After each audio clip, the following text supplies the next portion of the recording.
Ladies and gentlemen, folks, it is a good day here on the Fantasy Network because I'm reviewing The Trouble with Peace by Lord Grimdark himself, Joe Abercrombie, and these reviews are all over booktube right now, but I had to do it.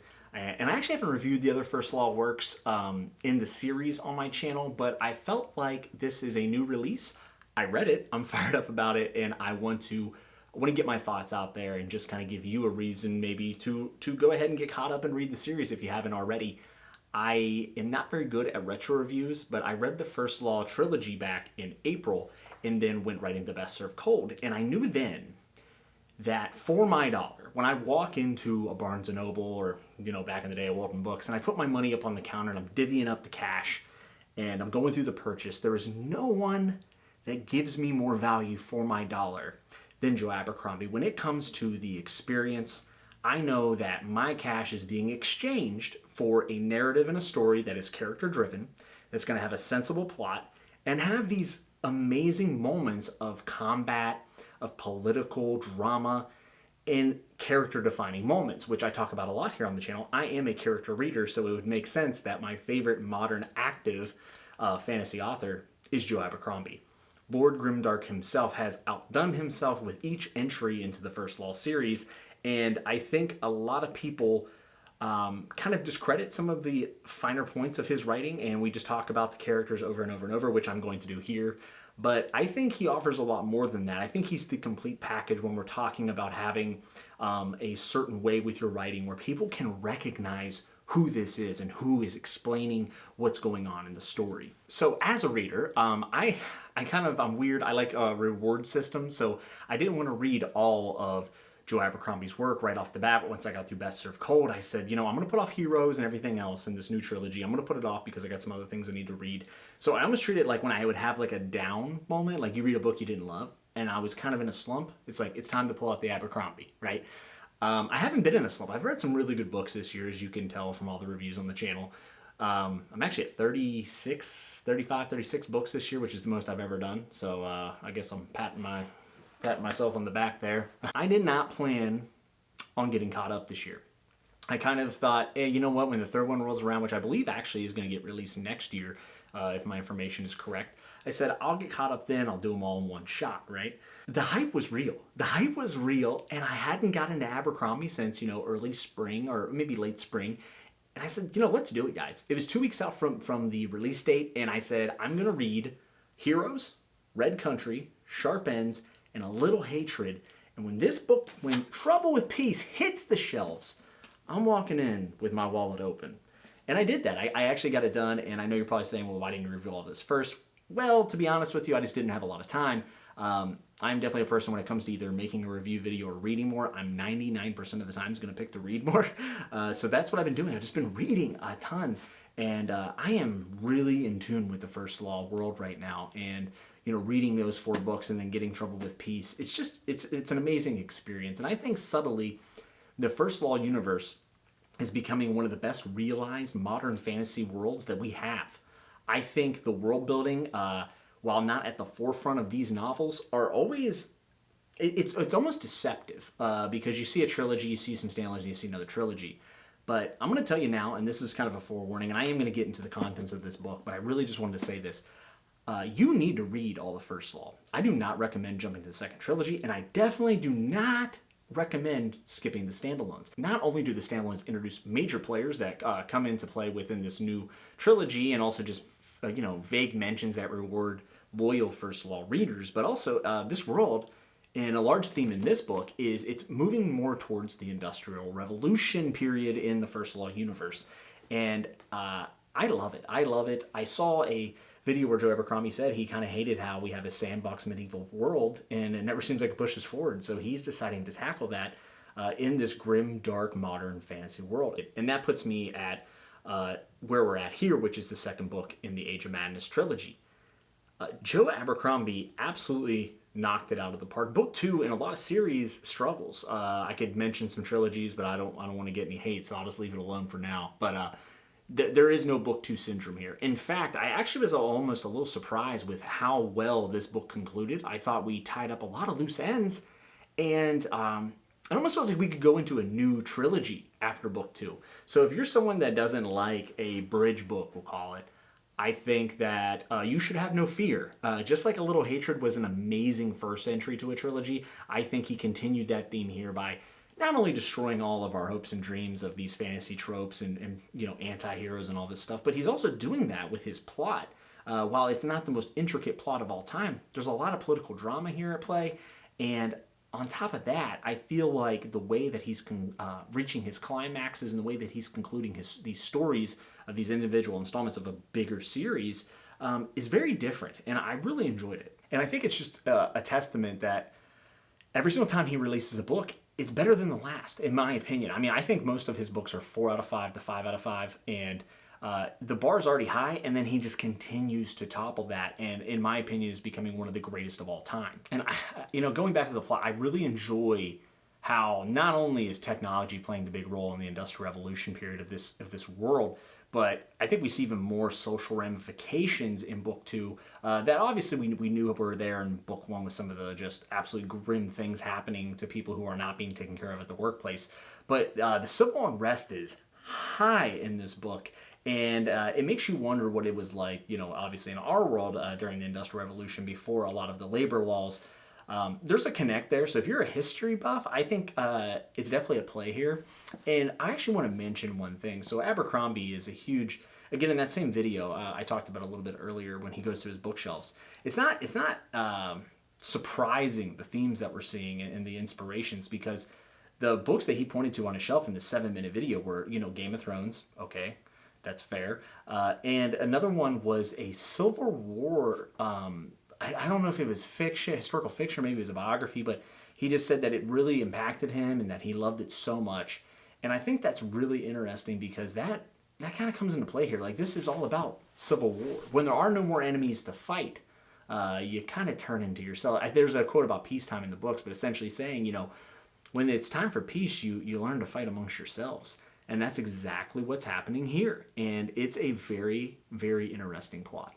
And along with technology obviously be booming, it feels like magic's kind of dying in the world, which puts it at a premium. Now, this is not a hard magic system, but when something's put at a premium, it generally has more value.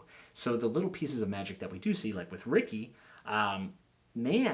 I think those moments mean more, and he's getting them, and that's why I say he's the best for my dollar, right? He's the best author for my personal dollar whenever I'm talking about my reading experience, and it's because he gets mileage out of these things. This is only a 500-page book. How efficient can you be? But also on the micro in the book with the plot pieces and the characters, it just feels like he gets so much out of every single word. And speaking of Ricky, I think Ricky might be the best character in all of First Law. That is a very controversial statement, and if you ask me tomorrow, I might change my mind. Obviously, Galactica. I mean, Joe Abercrombie's written my 2 favorite fantasy characters of all time, which is Logan Ninefingers, the Bloody Nine, and Galactica. And I think Ricky now is in the mix for me. I love what's going on. I kind of wish we would have got a little bit more of her journey to where she ends up in book 2. I no spoilers here, but I wish it would have been drawn out just a little bit more. But again, for a 500-page book, it didn't feel rushed. I'm just a glutton for details, I guess. And I would have liked to see a little more. But Ricky, in my opinion, is now hitting that upper echelon of Joe Abercrombie's finer work. And there's a lot of Northmen that you can get behind, Dogman, and in other places, Craw and stuff. But I think Clover, there's a lot of mystery here, and I want to know more about Clover whenever he was a named man. I want to know more about his past, and I think we get a little bit more here, but I'm hoping in book 3 maybe his past plays a bigger role. And if you know anything about Joe Abercrombie, which if you're watching this video, I assume most of you do, you know that gray characters are his thing, but I gotta ask a question. Is Orso the first objectively good character that like black and white? I think he's a good guy, and I know the whole perception of him as a person by the everyday man in this world is not great, but perception and reality, Joe plays with that a lot, and that's cool and that's fine. But as a reader, we know everything, right? I mean, can we honestly say, is anyone rooting against Orso? I'm rooting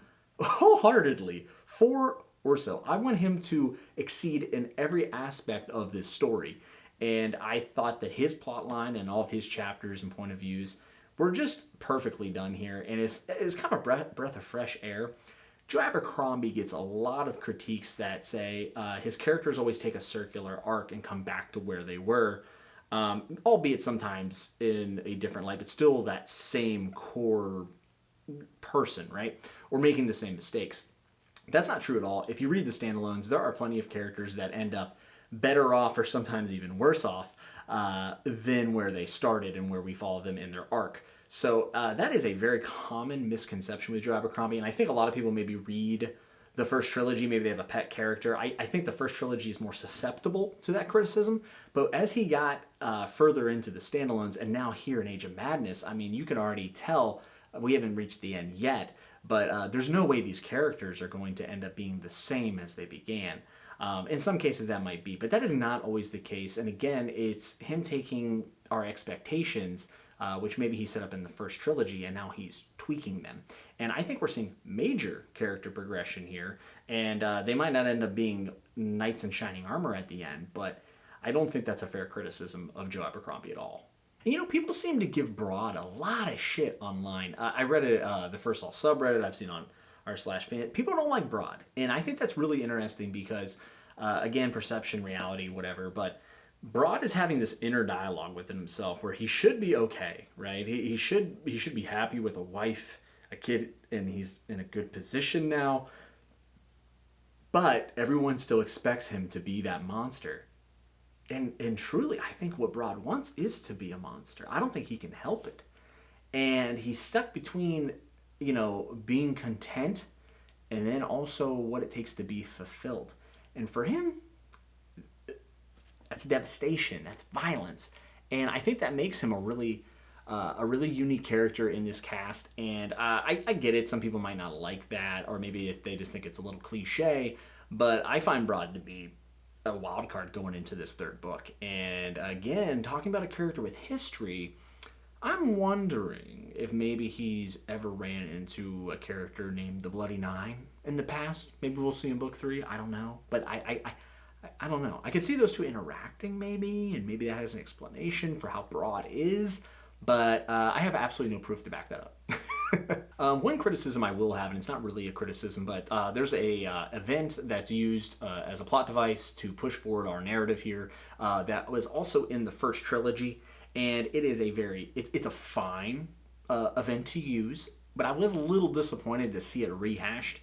But it also comes naturally in these type of stories, so I'm not like super offended by it. But when I read it, I just went, okay. Like, I kind of wish it had been a little bit more, but again, it's sensible, and it's not insulting by any means or lazy. It's never done like that when it comes to Joe Abercrombie, but I wish that maybe even a different circumstance around it. But that's probably the one critique I have of the book, if I had any. And I thought the plot, talking about, like, you know, twist, I saw some coming. Some were a little unpredictable for me, and some of them maybe didn't land the most for me, but that's not like because they were bad or anything. It's just like, oh, okay, like, that's fine. Again, I think being predictable, while people think it's a bad thing, I think sometimes it's a good thing. I think it's good. You have to be predictable for a period of time or on certain edges of a story to then be unpredictable, right?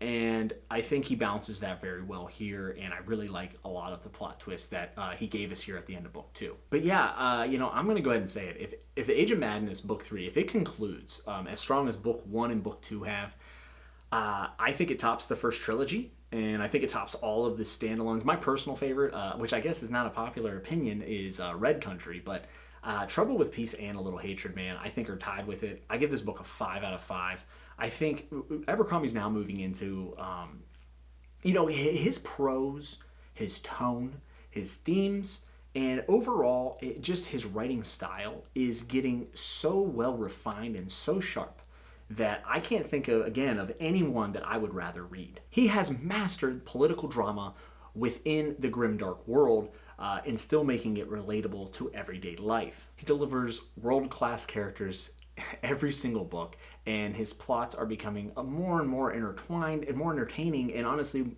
they're getting better every single book.